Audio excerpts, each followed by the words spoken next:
You tell me one athlete right now that's been dominating the game for 16 years straight without a loss. Tell me one. How you doing, everyone? My name is Ryan and this is Ade, and welcome back to another edition of Boxtalk. With a fight that has major implications for the UK super middleweights, Sakio Bika takes on Anthony Dirrell in a rematch of an explosive, controversial fight that took place a few months ago. And just to let you know, that was my 8th take to get the intro right. Ade. And you nearly said Andre Dirrell again. You had to slow down for the Andy Dirrell bit. Fuck it. Twins, I let you off. Look, Sakio Bika is the WBC title holder. Okay. It's almost a belt. I wouldn't say nobody wants. What I mean by nobody, I mean Andre Ward doesn't give a shit about it. Yeah. Carl Froch doesn't give a shit about it. The younger kids care about it. Yeah. You know what I mean? It's almost like the belt that, you know, the girl wants, Groves wants. Do you know what I mean? Yeah. I would say I wouldn't say he's the weakest because he isn't. I think he beats Arthur Abraham in a tough fight. Yeah. But it's like the top two are so far in front in terms of, not just in terms of skill, but in terms of marketability, what they bring to the table in terms of money and revenue. Their general purse packet. Exactly. Yeah. That Sakio Bika, unfortunately, is almost just trading behind those two, which makes it an interesting fight. Look, and Dirrell, Sakio Bika, the last time that was a draw. Yeah. For the champion to get a draw, it really tells you who won that fight. Kind of. I think Andy Dirrell kind of snuck that fight, but you got to, I guess the old adage is that you've got to rip it out of the top. The thing about this fight for me with Sakio Bika is that I feel like he's a hard out for anyone, and he doesn't get the credit he should deserve for this fight. Yeah. You know, yes, he's not the marquee name, he's not the marquee draw, but no one, even when they beat Sakio, has an easy night with Sakio Bika. And that's what makes it hard for people, where people say they're one of the established guys know the risks and the complications he could cause. The younger guys who are kind of fearless say he's raw, he's not very refined, he doesn't have this, he doesn't have that, and they're not actually realising this guy is a tough as nails, serious boxer that's been around for a long time. And if you check his resume, he's fought basically the who's of the top fighters of the past 10 years. People seem to forget that he fought Kawasaki, or maybe 10 years ago. Keep going. Yeah? Yeah, could be maybe more than that. Yeah. You forget that all minus Carl Froch, nearly every current super middleweight champion of the past 10 years, he's been in the ring with at some time or another. That proves his worth. Yeah, look, the best super middleweight by none, by a mile, is Andre Ward. Don't look at the scorecards when you go on Boxtalk and check the fight. He gave Andre Ward his toughest fight ever. Yeah. Minus the fact that Andre Ward got put down early in his career, he gave his toughest fight ever. The scorecards will tell you 118, 109, and 120, 108. Yeah. Forget that. Watch the fight. It was a very, very tough fight. Elbows, headbutts, everything, low blows. Tough fight. For a guy like Andre Ward, who's kind of a cool guy in the corner, he was like, I'm cut, I'm hurt, I'm a little this, he's doing that. You could tell he was distressed by the way the fight was playing out for him. And that's the thing. Like, let's look at Anthony Dirrell. Yeah. Almost come under the shadows. Yeah, had cancer. Yeah. Had cancer. Yeah. Came back. Had a bike accident. Yeah. Apparently he was nearly going to lose his leg apparently or something like that. Yeah. Came back. That tells you something about the person. Yeah. Desire and will. This guy is not coming to lay down. To me, that told me someone that looked at his life from perspective from health and from an accident and said, look, I need to make my stand in life because things can change. And when you know people that's been through certain things in life, you see how it develops then. This, to me, makes this fight a very, very live fight. And 100%. And considering his skill set and his brother, the Matrix, who's mostly in the future somewhere because we ain't seen him for years, you know these guys could box. They got skills.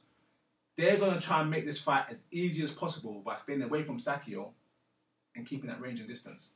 Yeah, look, he's almost come from his brother's shadow, Andre Dirrell. Andre Dirrell, for many people, beat Carl Froch in Nottingham. And apart from running the last couple of rounds, I probably lost in the fight. He was winning it quite comfortably. These guys can box. A lot of people on Twitter, especially UK fans, and I'm a UK fan boxer, but a lot of people on Twitter seem to think that James DeGale and George Groves are the future of the super middleweight division. I think someone put out there recently, apart from Andre Ward and Carl Froch, George Groves beats every other super middleweight. Guys, there's a lot of live, fresh, young-ish super middleweights in America, and Dirrell's leading that pack. You don't get a draw against Sakio Bika if A, you're not hard as nails, and B, you can box. Sakio Bika probably box. Sakio Bika, in terms of toughness, who's Sakio Bika's trainer again, by the way? Isn't he now with... I'm not sure who he's with now. He's changed trainers recently. Yeah, he could have been in for Sorry, went off subject anyway, but I know he's changed trainers, so what I'm trying to say is Sakio Bika's boxing skills have improved as well. Yeah. So you get a tough guy that can now box a bit as well. And Dirrell took him to a split decision draw. I think he won the fight. Will I think he win this rematch? I do. And for boxing, and I hate to say it, probably is good that he does win the fight, because if he does, Anthony Dirrell's a lot more marketable. He's American, he's marketable, and I can see the matchups with the likes of James DeGale and the likes of George Groves in the future in terms of that new group of super middleweight. And technically and aesthetically, you could watch a James DeGale Dirrell fight. I think, wow, that's going to be a great match. Be a great match. With Bika, you think, oh, it's going to be a dirty, tough wrestling match. Yeah. So you see the pros in the fight. One thing I will say about Bika is that I think Bika is a well overachiever. From when he came through the career, for how he was managed, progress, and put into fights and developed himself, for him to become a world champion is a plus for him. And I think that I hope he's getting paid well for his fight as a titleist, because like Ade, I think Dirrell is going to take this fight, and I hope for someone like Sakio, it means well for him long term. Yeah, Sakio he's just a very...